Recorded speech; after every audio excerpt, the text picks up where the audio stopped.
I call this meeting of the Planning Commission to order. Would you all please rise and join us in the Pledge of Allegiance? I pledge allegiance to the flag of the United States of America and to the republic for which it stands, one nation, under God, indivisible, with liberty and justice for all.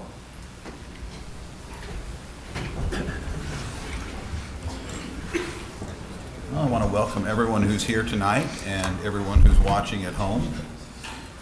First off, I'll real briefly go through our agenda this evening. It is a little bit longer than we've had recently. First off, we have the consent agenda, which consists of the minutes from our November 25th meeting, which was the last time we were here. Then we have several public hearings. The first is a public hearing on a Unified Development Code amendment. The second is a conditional use permit for Thompson Business Park Auto Repair. Then we have two public hearings, one for a rezoning and one for a KRO overlay district for Parkway Villas. And then we have a preliminary plat, for that same Parkway Villas. Then we'll move on. Number 7 is a master alternative sign plan for Blue Springs siding and windows. Number 8 and 9 we'll hear together, which is a preliminary and final plat for the Parkway, which used to be called Adams Dairy Senior Community. And then numbers 10, 11, and 12 we'll also hear together, which is a site plan, design review, preliminary and final plat for Benton House of Blue Springs. That being said, we'll first start with our consent agenda and the minutes from November 25th. I would entertain a motion on those or any discussion. Mr. Chairman, Yes. I move that we approve the minutes of November 25th, 2013 meeting. Second. I have a motion and a second. All those in favor, please say aye. Aye. Opposed? Those minutes are approved. Now, before we get into our public hearings, I'll briefly remind everybody of our procedures in a public hearing. First, I will open the public hearing and call for exhibits from the city attorney. Then we'll have staff comments. Then the applicant will make their presentation. Then we will call for witnesses in favor of the petition to speak, and then witnesses opposed to the petition. Finally, we'll bring it back up here for discussion on the record. I will close the public hearing, and then we could have further comments and any vote that would be necessary. That being said, our first public hearing is on a Unified Development Code amendment, and I open the public hearing. Mr. McDonald. Mr. Chairman, the city has 6 exhibits. Number 1 is the staff report with attachments. Number 2 is the affidavit of publication in the Blue Springs Examiner. Number 3 is the application with attachments. Number 4 is Title 4 Land Use Section, Blue Springs Code of Ordinances. Number 5 is zoning practice, December 2013 issue. Number 12, practice shooting ranges. Number 6 is Blue Earth Company, Minnesota Municipal Code, Section 24-303, performance standards. Those are all of the exhibits the city would offer into the record at this time, Mr. Chairman. Thank you, Mr. McDonald. Mr. Hawley, I believe you're up. Thank you, Mr. Chairman, members of the Commission. Before you tonight is an ordinance amending 2 sections in the Unified Development Code. The first is 405010, which is our use table. It describes and defines the uses that are allowed in various zoning districts. The second section is section 405020, which is our special use standards, and that provides standards for some of the uses allowed in the use table. This particular amendment deals with shooting ranges, and currently shooting ranges are defined in our code. They're allowed in the code, and they're currently grouped together. An indoor and an outdoor shooting range are included in the definition of a shooting range, and they're allowed only in the heavy industrial or HI zoning district. This particular amendment then breaks those two out to indoor shooting ranges and outdoor shooting ranges, and it allows indoor shooting ranges to occur in the regional commercial zoning district and the light industrial zoning district, as well as the heavy industrial zoning district as a conditional use. The standards set forth are described in the staff report, and there are a couple of comments that we've received that I wanted to pass along to the Planning Commission. The first is under indoor shooting ranges, And under the standards, paragraph 9 and paragraph 10 both deal with firearms being stored in a vault that has an alarm system that's cut wire protection, and number 10 deals with ammunition being stored in a separate vault, also cut wire protected.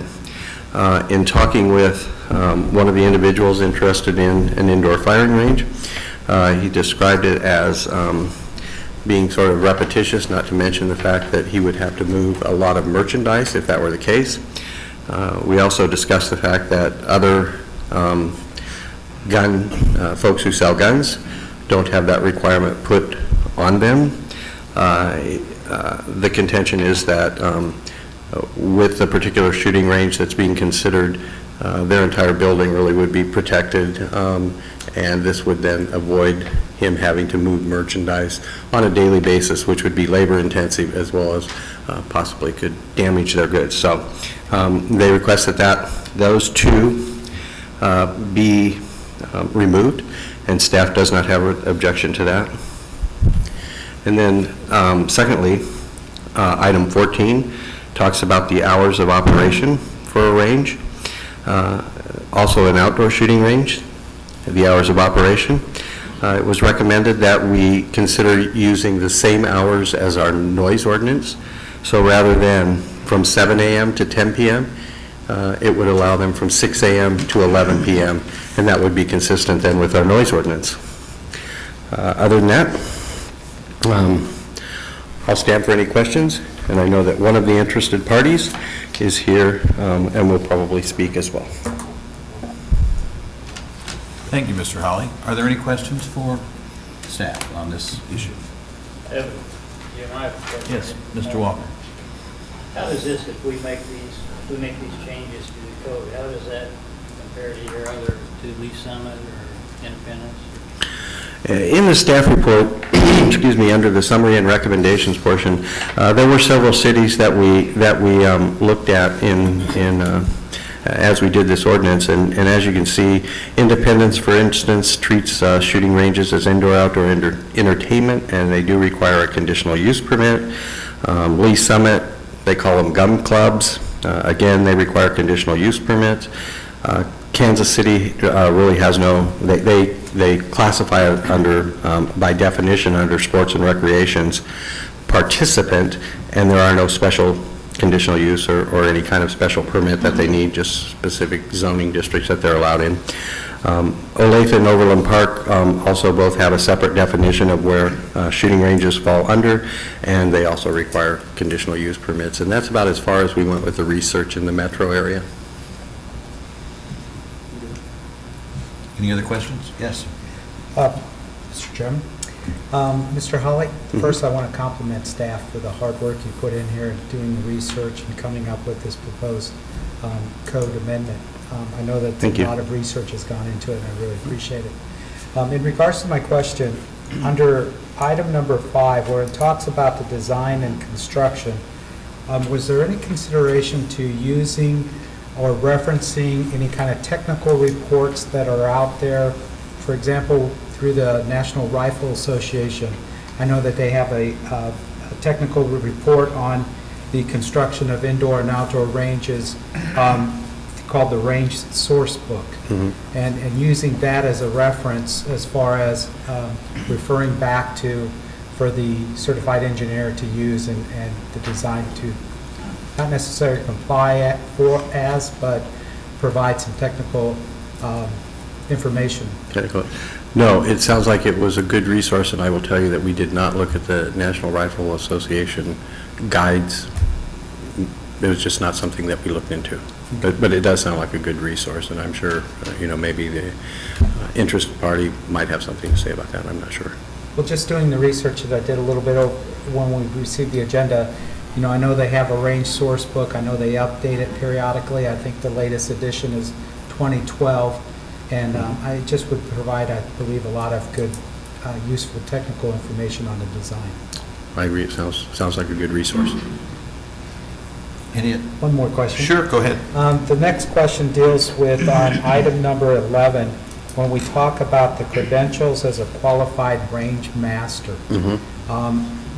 what type of credentials are you going to accept for that range master? Well, this comes from our conversations with the interested party, and at the time, they also had a person who's done several of these ranges throughout the metro area, and they were describing a range master, and frankly, they didn't really tell us exactly what the certification was, only that there is such a, who gives the certification, I should say, only that there was this thing such as a certified range master.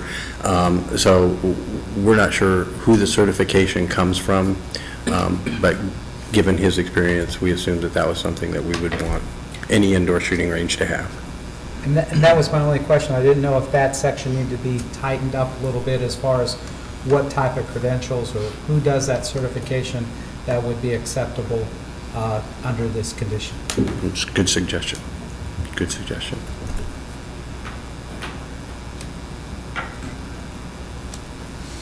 Any other questions or comments? I have a Yes. question just for clarity. Mr. Sanders. What we're reviewing, and 9 and 10, you want us to approve with the changes you suggested and not what's written here? Yeah, what I will say is that based on sort of the party who's interested in doing an indoor shooting range, based on their comments, it sounds as though this would be very onerous to them. It would be labor intensive, this particular requirement, and it would be somewhat redundant because their entire building is secure through a cut lock system, and so just removing those two conditions, we have no objections to that. We know that that's an issue that will come up, and we wanted to let you know that that's not something that we have an objection to. We understand where they're coming from. Again, I will say that we don't require other gun shops to do that sort of thing. That's not a requirement that we have for other gun shops. Okay. Any other questions? Okay, I think we're set now. Thank you. Thank you, Mr. Holly. Is there anyone in the audience who would like to speak in favor of these proposed changes to the UDC? Yes, would you come forward and be sworn in?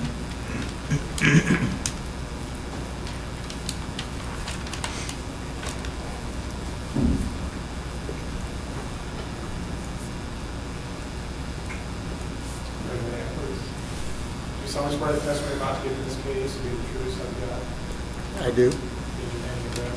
My name's TJ Nagro. My address is 1200 Southwest Brook Court, Blue Springs.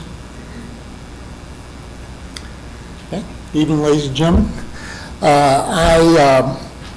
For those that don't know me, I own and operate the Village Gardens here in Blue Springs, and now I've kind of set my feet on the path of the possibility of opening an indoor shooting range. Kind of identified that as something that Eastern Jackson County really does not have or is underserved. It does have an indoor shooting range, but we believe that it's underserved. For about the last 12 months, I've been doing my own due diligence to see the feasibility and explore the possibility of doing this, and so I've learned quite a bit about shooting ranges. I've engaged a company called Action Target, which has built indoor shooting ranges all over the world. They've built them for the government, for the military. They're very knowledgeable. They'll know, and at future hearings, a representative from Action Target will be with me to answer any technical questions. But as far as the construction of the range, this company is well equipped to build an indoor range. As far as points 9 and 10, when I read what staff had put together, which I appreciate the time and effort the staff has put into doing this, I'm thinking in terms of I'll probably have I will have more square footage of retail space for the sale of guns and the associated accessories than what you're seeing here in Blue Springs right now. So probably in the neighborhood of about 5,000 square feet is what we're looking at. And of course, that's not all guns. It's a lot of accessories, clothing items, different things like that. But the amount of firearms that it would be very ponderous to move all of them in at closing and then take all of them out at opening. And, you know, the labor aspect of it is one thing. The other thing that's concerning is just the more you handle these things, the more scratched up and, you know, just the more they're handled, I'm concerned of things becoming unsellable, so, or at least unsellable is new. So that's why I talked to Jim, and, you know, he seemed to agree with what I thought. And other than that, I mean, I think that everything that they've got written into the proposed change is, you know, I have no quarrel with any of it. And I'll answer any questions you may have. Do we have any questions for this witness? Okay, thank you. Okay. Is there anyone else in the audience who'd like to speak in favor of this petition? Is there anyone in the audience who'd like to speak against this proposed change? Seeing none, I'll bring it back up here on the record. Any comments?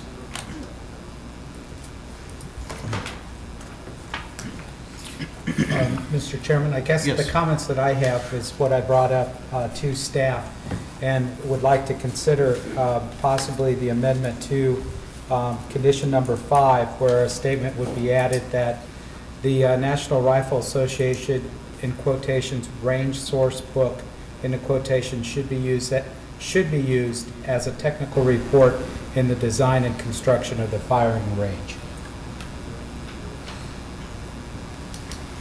And open to any questions or comments regarding that.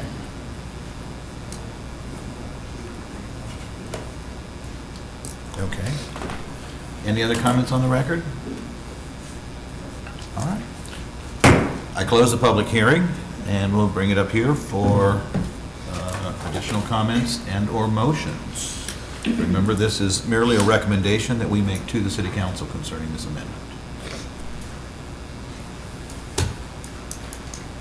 Sure, Mr. Chairman.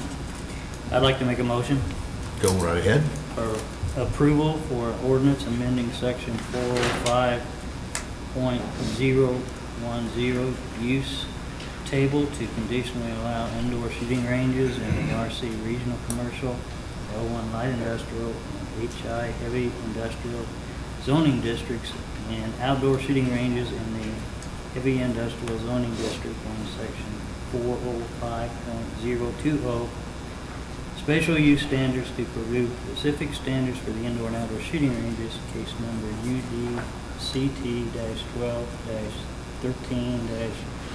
UDCT-12-13-4238, amending paragraph 5 to include the NRA technical book. And what about items 9 and 10? To include 9 and 10. So you are not wanting to delete those, is that correct? Yeah, no, to remove items 9 and 10. I'm sorry. And there also was a comment about number 14, about the hours of operation? Yeah. 6 a.m. to 11, modified. All right, we have a motion, Second. and I have a second. Could we have a roll call vote, please? Planning Commissioner Abbott? Aye. Wallace? Aye. Sanders? Aye. Haney? Aye. McCall? Aye. Graham? Aye. Duhan? Aye. Banks? Aye. Trozen? Aye. Chairman Phillips? Aye. And that, we will recommend approval unanimously to the City Council on that. Move now to item number 3, which again is a public hearing on a conditional use permit for Thompson Business Park Auto Repair. I open the public hearing and ask Mr. McDonald for exhibits. Mr. Chairman, the city has 8 exhibits regarding the conditional use permit for Thompson Business Auto Repair.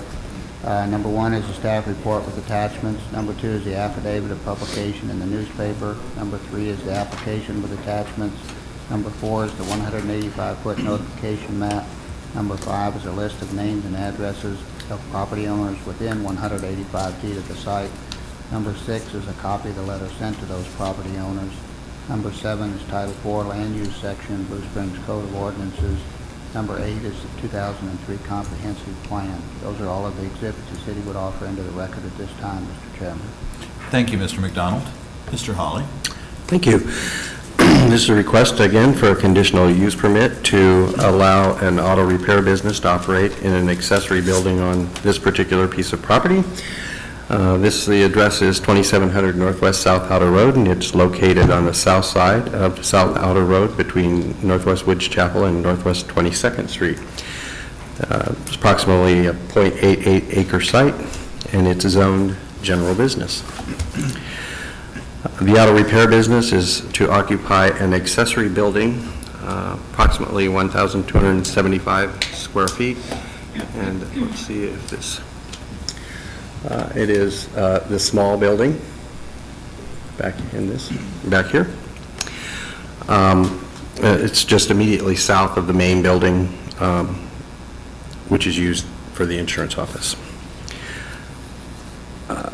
In the staff report, we've gone through the special use provisions that apply to Vehicle Repair Limited, which by definition is what is being proposed. And staff has responded to each of those conditions or each of those special standards. And if you have any questions, I'd be happy to address those, but I won't go through them individually. Moving on to the parking. This UDC requires parking for an auto repair facility to be 2 spaces per service bay. Service bay is not a parking place, plus 1 space for each employee. The applicant is running this pretty much by himself, so the 2 spaces, two spaces per bay plus himself equals 5. So he'll have to provide a minimum of 5 spaces, and then 22 spaces are required for the office use if you take the entirety of the front building. We know that he does not use the entire building, so he has the opportunity to show us exactly how much of that building he's using and define his parking somewhat based on that. Either way, we believe that there's some striping that will need to be done, and certainly they will need to designate the parking that is to apply to the auto repair or vehicle repair use. And then the rest of the parking, of course, will apply to the insurance side of it. That corresponds with condition number 2 and condition number 3 that staff is recommending. Sidewalk is not yet available along South Outer Road.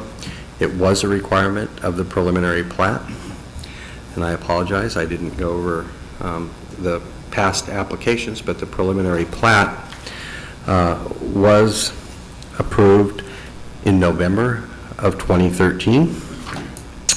And as part of that preliminary plat approval, as well as being recommended as a condition here, the sidewalk along South Outer Road is a requirement, and that corresponds with condition number 4. We're not sure, currently there is not a trash enclosure on the property. We're not sure that they will require a trash enclosure. If they can handle their trash with an inside receptacle, that's fine by us. But if not, and they do need a dumpster, they will have to build a trash enclosure, and that corresponds with condition number 5. Staff is recommending approval of the conditional use permit, and there are 5 conditions. And with that, I will stand for any questions. Are there any questions for Mr. Hawley? Okay, thank you, Mr. Hawley. Thank you. Would the applicant like to come forward and make a presentation?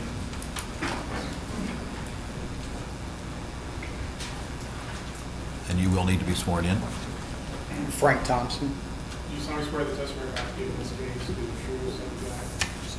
What's your name and address? Frank Thompson, 25808 East Cowherd Road, Blue Springs, Missouri, 64015. And Do you solemnly swear the testimony you're about to give in this case to be the truth, so help you God? I do. Rick Zielinski, 128 North First Street, Blue Springs. Can you spell your last name for me, please? Zielinsky. Okay,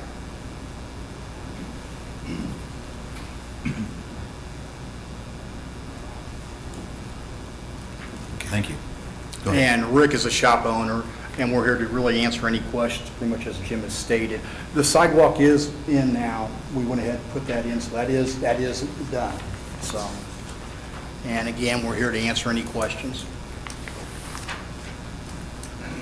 Do we have any questions for the applicant? Okay, thank you very much. Thank you. Is there anyone in the audience who would like to speak in favor of this petition? Is there anyone in the audience who'd like to speak against it? Seeing none, I'll bring it back up here for comments on the record. Mr. Chairman? I Yes. guess I would have a question to staff. There is a requirement in there regarding the installation of the sidewalk. Is it best to keep that condition in there until it's approved and accepted by the city, or could it be removed? Best to keep that in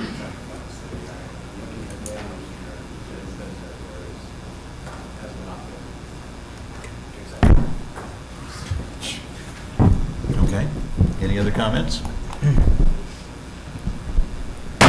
I close the public hearing. I'll bring it back up here for comments and/or motions, please. Mr. Chairman? Mr. Trozen.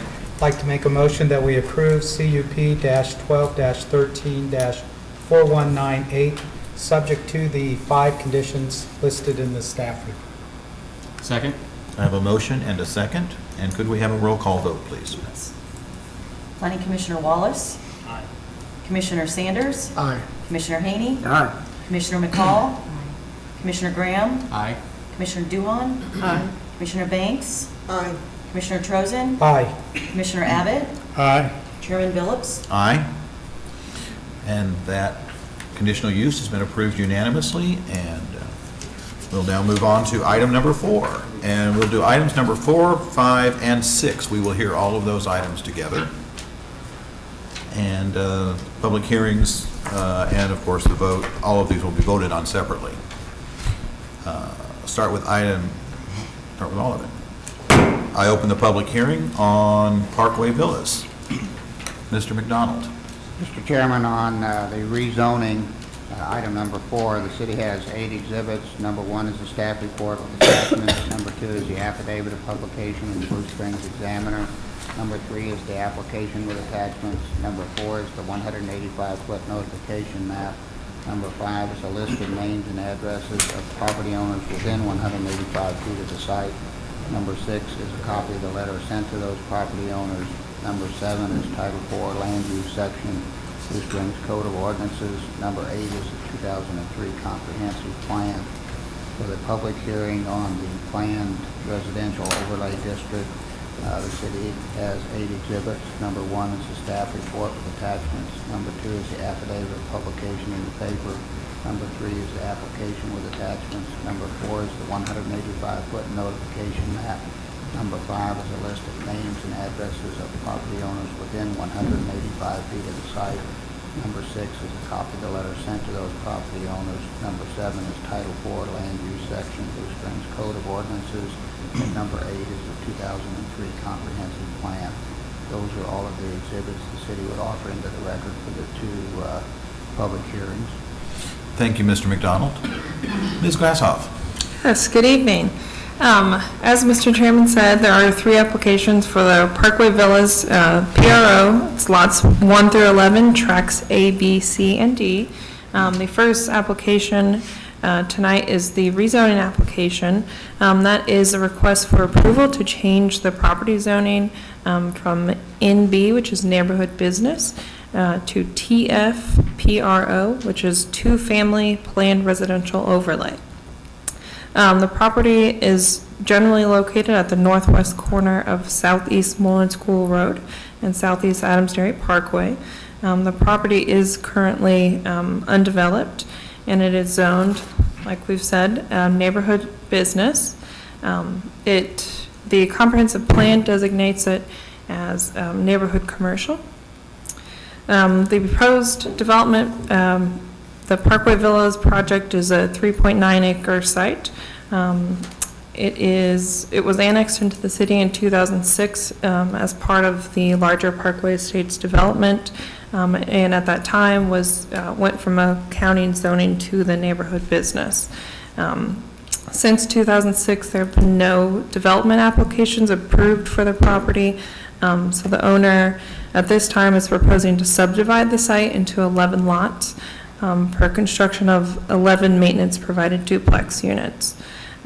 Residential development of the site will require the requested rezoning, PRO concept plan and final plan approval, as well as preliminary plat and final plat.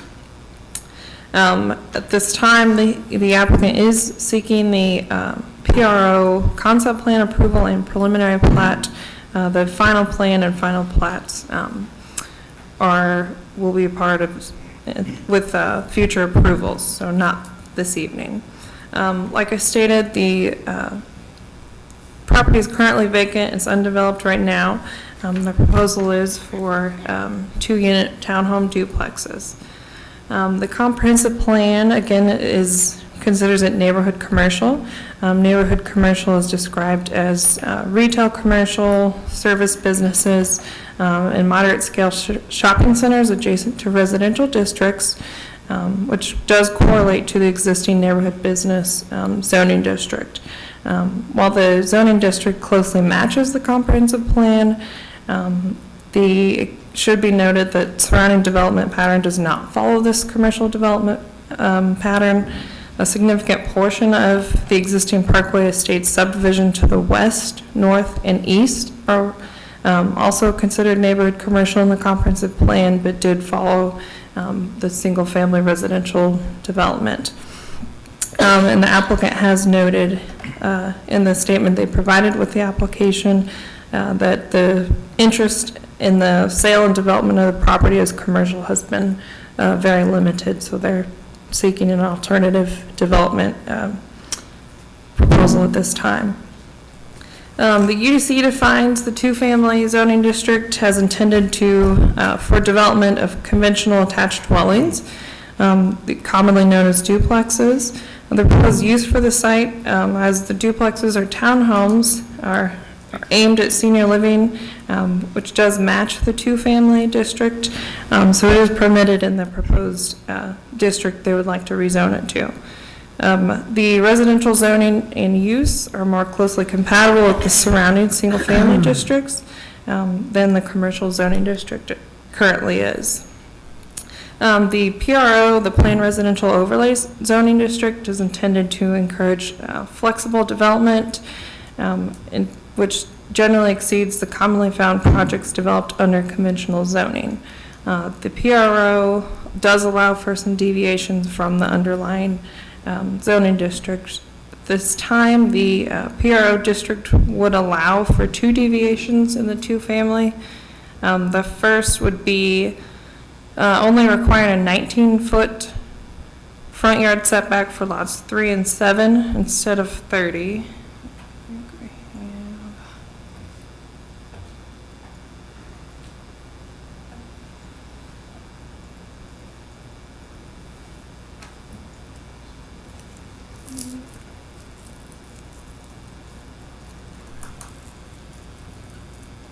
Trying to find a map here that better shows it.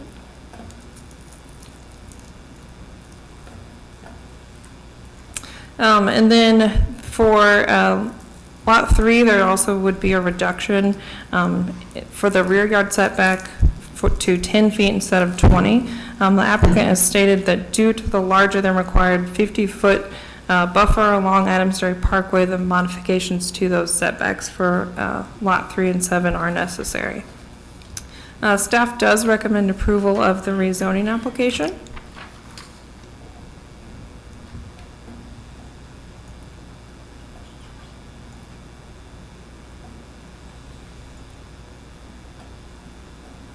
The second application for the Parkway Villas tonight is for the Planned Residential Overlay Concept Plan. This approval, again, is for 11 lots for 2 dwelling units per lot. The PRO application, again, would modify some of those 2-family district setback requirements. It would be for, again, from the 30-foot front yard requirement on 3 and 7, it would be 19. And the rear yard on lot 3 would be from 20 to 10. All other lot layout requirements do meet the two-family district standard, so it's just the, affects lots 3 and 7 for the setback requirements. Each lot is proposed, again, to have 2 dwelling units. The villas are, it says, aimed at senior residents, but I don't know that we have been told that it will necessarily be specifically for senior residents. And each unit will be maintenance provided. The proposed minimum livable floor area is Class J. That's 800 square feet per unit or 1,700 square feet per building. There is a chart in the staff report here that basically shows the surrounding subdivisions, what they're classified as, which all of these surrounding subdivisions are 3 to 4 classes higher than the proposed duplexes, but it can be noted that the PRO does allow for some flexibility as far as from the underlined district requirements.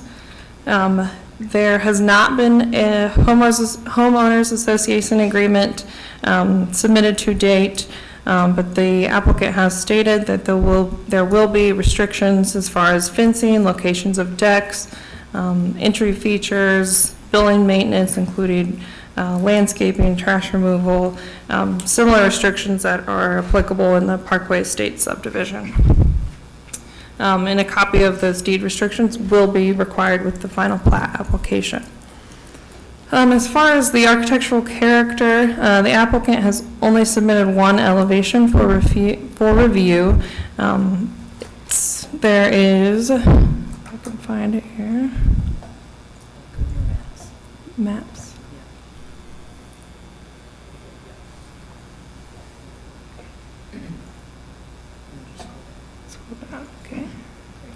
Okay. As you can see, the exterior wall materials are lap siding on this elevation. They've also proposed to use stucco. The elevation shows it's an intersecting gable roof with offsetting garages, and then that extend further beyond the front doors. There are 2 big windows, one on each side. This is the only elevation we have, so little variation has been shown as far as the overall appearance and architectural features, exterior materials.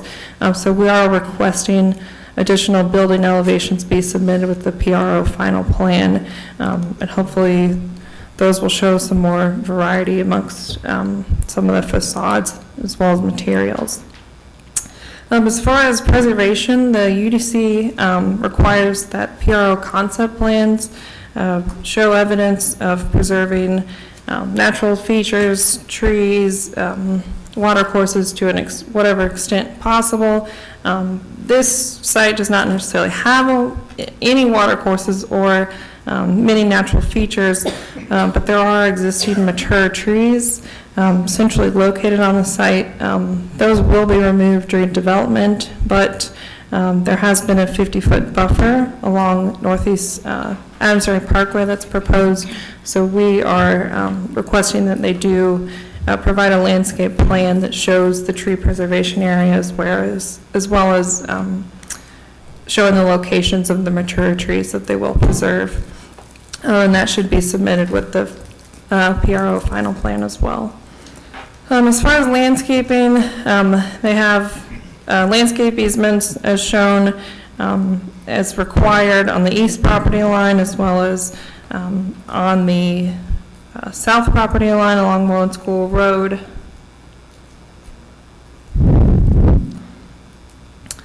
There is an additional 25 feet of no build area that's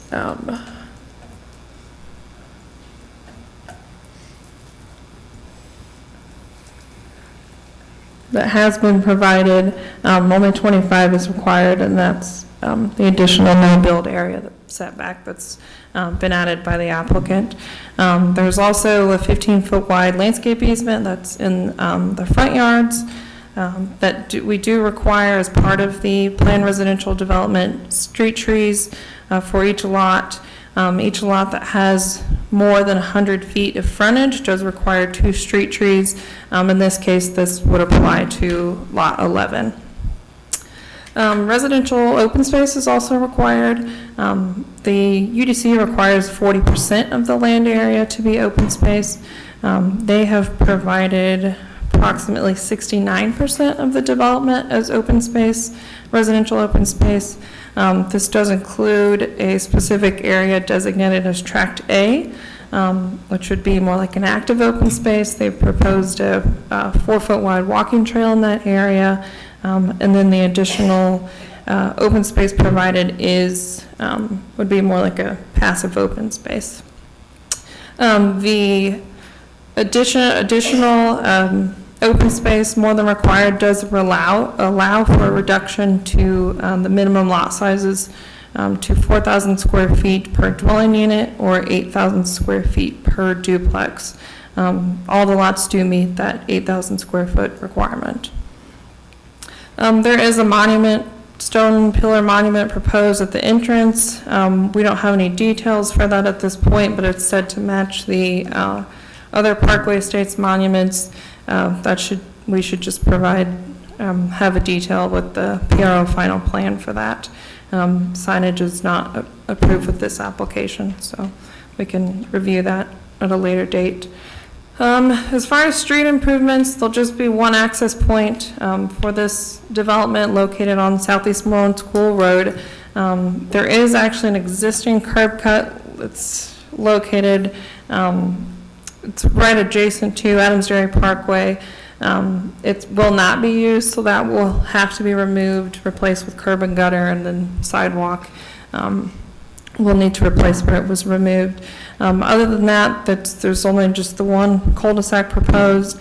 There's a sidewalk that's required on one side of the proposed cul-de-sac. They have shown it on their preliminary plat. And then as far as stormwater, there's been some conversation with the applicant, with the Public Works Department as well, about discussion if previous Parkway Estates stormwater plans had been, did account for this area. We're still looking through the old reports to see if this is accounted for. So at this time, we are not aware of that a stormwater management plan exists for this area, but again, we're still looking. So we just would say if there is one and it does meet those stormwater requirements for this area, they do not have to submit an additional stormwater management plan. So this would just affect, it's actually condition number 4. And we would just add to the beginning of condition 4, if a stormwater management plan has not been previously approved for this development, a stormwater management plan, et cetera, is required. So staff does recommend approval of the PRO concept plan with the 4 conditions, amending condition number 4.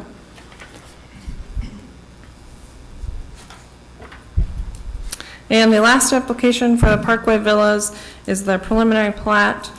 A lot of this is kind of a review of the other applications. As far as improvements, there is an existing sidewalk on Adams Dairy Parkway as well as Moreland School Road.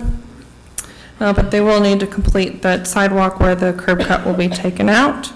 And that must be installed or a financial guarantee submitted prior to final plat approval. Again, the 4-foot sidewalk is proposed on the west side of the Parkway Villa Circle. That sidewalk has been shown and must be installed prior to the development of each adjacent lot. And then the 4-foot wide walking trail in the open area at the southwest corner has to be installed or a financial guarantee submitted prior to final plat approval as well. As far as subdivision amenities, the applicant has stated the development will be maintenance provided, and there is that active open space area with the walking trail. And again, we would just amend the condition, the stormwater condition, number 7, adding the, if a stormwater management plan has not already been approved, that a plan is required to be submitted. The association agreements, again, we'll have to have those copied with the final plat application. And I think that addresses all the items for the Parkway Villas application. Staff does also recommend preliminary plat approval with the 8 conditions. Thank you. Do we have any questions for staff on these 3 items? I just want to make sure I understand it. This is owned by one developer. Yes, correct. Any other questions? Mr. Chair, I have Yes, some Ms. questions, Banks. but I'm not sure if you know, I've just got some questions on it. Go ahead. Okay, they're talking about these being, as you said, senior living, but they're townhomes, correct? That's my understanding, yes. There'll be one lot per dwelling unit, and it will be townhomes, that's my understanding. Focused towards senior living. Focused, yes. Okay. And 850 square feet per unit. Per unit, On the yes. main level. That's not what it says. It just says 850 square feet per Of unit. minimum livable floor area, and we classify that as basically anything above ground level. So we don't have, like floor plans for any of these units yet, so I don't know if any of them will have finished basements. That's just the minimum, is the 850. Okay. So we. That was not working. No.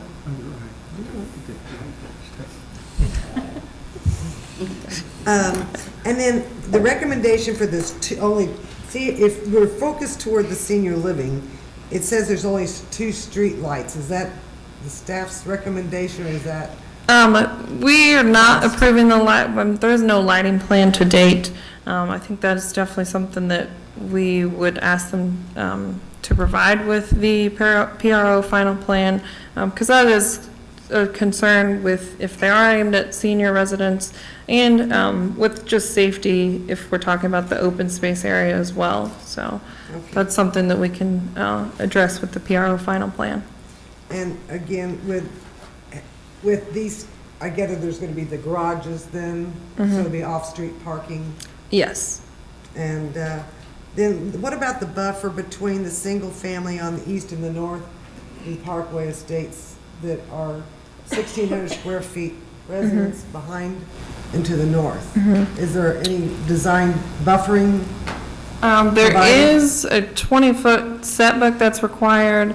Lot 3 does encroach, the decks do encroach 10 feet into this buffer, and there is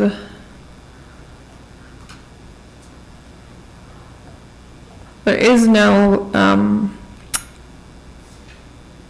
landscape easement that is required there.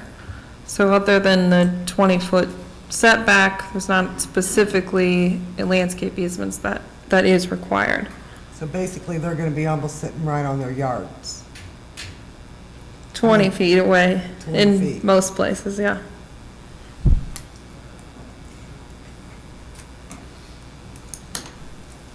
I think I'm done. Are there any other questions? Okay, thank you. I have one. Okay, go ahead, go Are ahead. these for purchase or to rent? Oh, thank you. We have not been told definitely either way. It was our understanding, when we had initially talked with them, they would be for purchase. I don't know if there's going to be anything in the deed restrictions that say one way or the other. That would be something to ask the applicant. Well, Mr. Chair, again. Yes. It does mention a home association, and they're going to have restrictions as far as fencing and pets, and as if it was going to be sold, but there's no indication whether it's going to be sold or they're going to be rented. Yeah, Correct? yeah. Thank you. Any other questions? All right, thank you. Would the applicant like to come forward and make their presentation, please?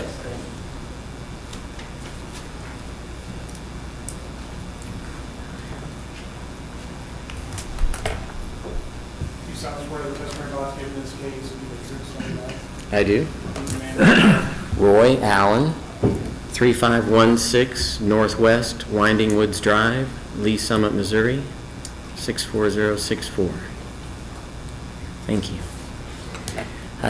Thank you to the Planning Commission for giving us the opportunity tonight to present our application, our 3 applications. As you heard, my name is Roy Allen. I'm the attorney for the applicant. And with me tonight is Mr. Dana Zander in the audience, who is the primary owner and developer of the property.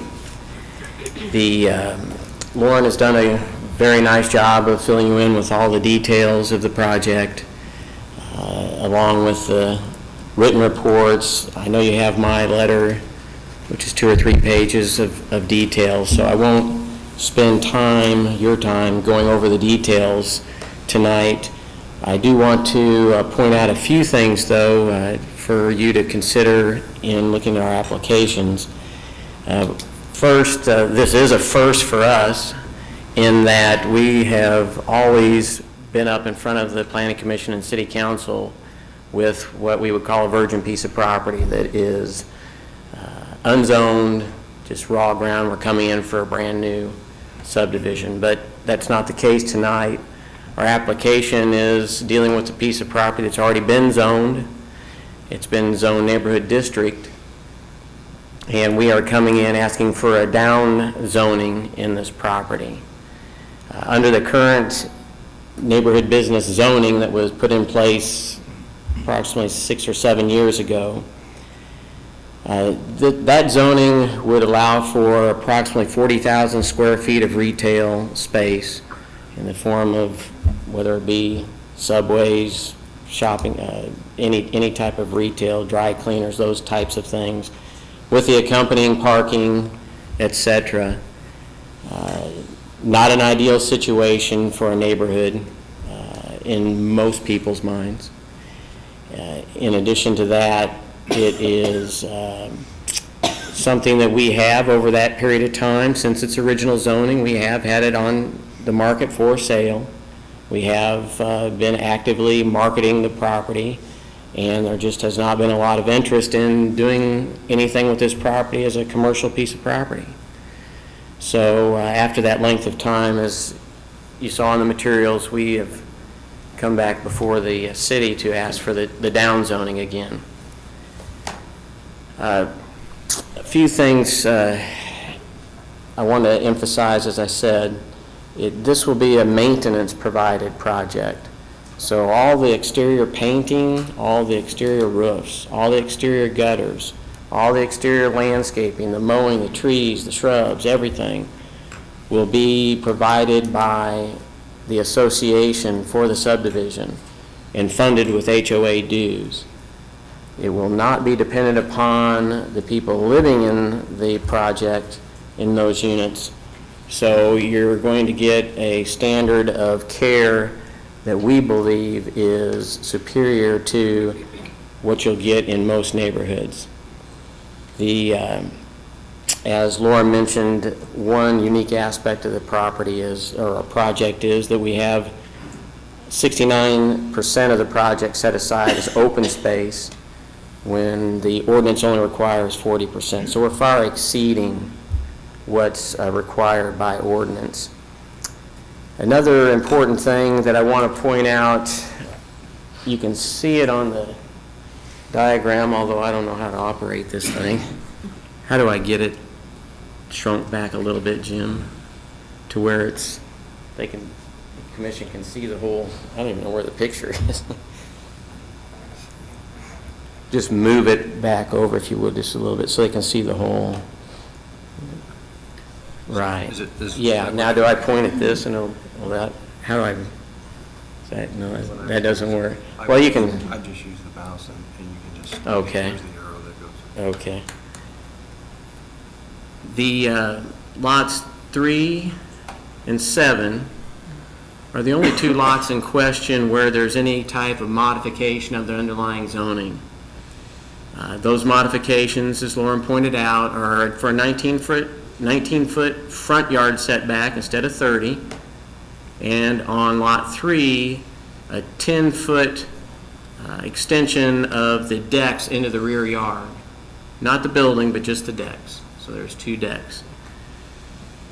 The key component of that is that the ordinance requires along Adams Dairy Parkway a 25-foot buffer, which we provided. It's the first 25-foot buffer you see along Adams Dairy Parkway in your packet, the diagrams.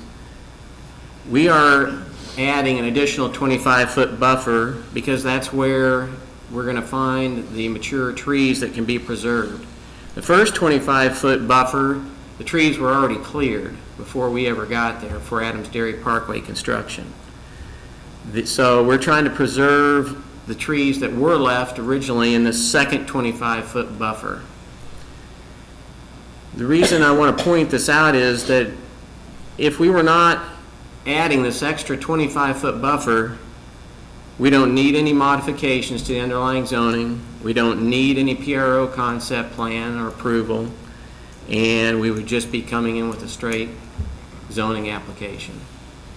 So it's because of what we are trying to add as an amenity to the project, and really for the benefit of the city itself as far as the interest in preserving what's along Adams Dairy Parkway, that is causing the PRO concept plan and final plan and these various scrutinizations that are taking place properly. But it's because of that fact is why all these additional issues have to be addressed. The Chairman Billups was correct in that the 850 square feet would be the minimum on the main level. These units will have the master bedroom on the main level. Some of these units will be 2-bedroom units. Some will be 3-bedroom. If they are 3-bedroom, they will be going down into a walkout basement and finished area down there, adding additional finished square footage. Again, what I think I would like to leave you with as far as the overall emphasis for the project is that we are bringing in an application as for stepped down zoning. In every aspect you can imagine, the 2-unit buildings that we are proposing, 11 total buildings in 1 cul-de-sac street, is much more compatible, much less dense in use, throws off much less traffic when compared to 40,000 square feet of commercial space. And it's a big difference between these 11 buildings on this cul-de-sac and having a strip center right in the middle of Parkway Estates. So I'm open to questions. I'll be glad to try to answer them. Do we have any questions for the applicant? Yes, Mr. Walker. Mr. Allen, Yes. did you give any consideration at all about, say, a fewer number of units? And maybe taking, it's just saying this, maybe taking the road through there and exiting back out on Adams Dairy where you can maybe do away with the cul-de-sac? They will, well, you can, I won't speak for the staff, but when we came in with the project, originally Parkway Estates, we are also the developers of Parkway Estates, the overall 150-acre subdivision, that the number of entrances on Adams Dairy Parkway is very limited, and that the only entrance that would be allowed for Parkway Estates from the east side onto Adams Dairy Parkway was Shamrock Drive, which is probably, it's not on this map, but it's just to the north. So we, knowing that, wouldn't even consider asking for that. It was, and I would suspect that's still the case from staff, that it's not a good idea on that major collector to try to put more curb cuts But we have looked at that possibility, yes. I mean, I agree with you about the neighborhood business. I don't like that idea of the neighborhood business in there, but it sure would be nice. I mean, you're adding a lot of units in there. You could somehow or other do away with that cul-de-sac. Well, I think in, if I'm not mistaken, I don't know if Blue Springs ordinances are the same, but in Lee Summit ordinances, one entrance for one cul-de-sac, I believe you can have up to 50 units. So we have 22 units on this one.